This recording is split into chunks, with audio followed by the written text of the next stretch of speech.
এখন বাজে রাত 11টা। এখন আমার ইচ্ছা হয়েছে যে চিকেনের কোনো একটা রেসিপি বানাবো, তো সেই জন্য আমি অলরেডি চিকেনকে ম্যারিনেট করে রেখেছি। এখানে আমি চিকেন, লবণ, হলুদ আর দই দিয়ে ম্যারিনেট করে রেখেছি।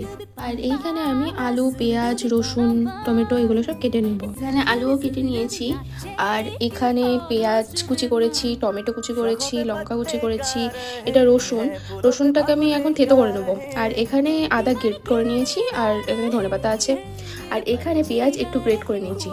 কড়াইও বসিয়ে দিয়েছি, এটা চালু করে দিই আমি।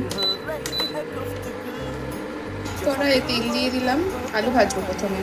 আলুগুলো দিয়ে দিয়েছি, তো এর মধ্যে একটু লবণ দিয়ে দিচ্ছি, দিলাম একটু হলুদ। যেহেতু আমার কাছে রসুন থেতো করার জন্য মিক্সি বা শিলনোড়া নেই, তো আমি এটা দিয়ে থেতো করে নিয়েছি। এগুলোকে আমি লাল করে ভেজে নিয়েছি, এবার এগুলোকে আমি তুলে নেব। বাকি তেলের মধ্যে আমি দিয়ে দিলাম তেজপাতা, দারচিনি আর লবঙ্গ। এখন একটু জিরে দিয়ে দেবো। এবার দিয়ে দেবো কুচনো পেঁয়াজ, দিয়ে দিলাম এবার লঙ্কা।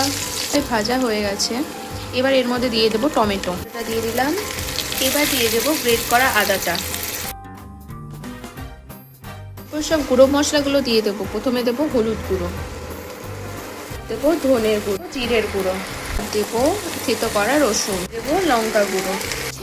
সমস্ত কিছু দেওয়া হয়ে গেছে, এবার মশলাগুলোকে ভালো করে কষিয়ে নেবো। দইটাকে একটু জল দিয়ে ফেটিয়ে নিয়েছি, এটা দিয়ে দেবো মশলায়।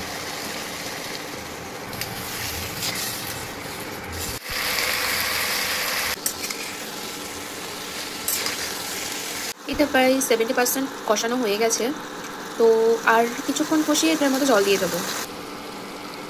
মাংস তুলে নিলাম, টেস্ট তো করতেই হবে।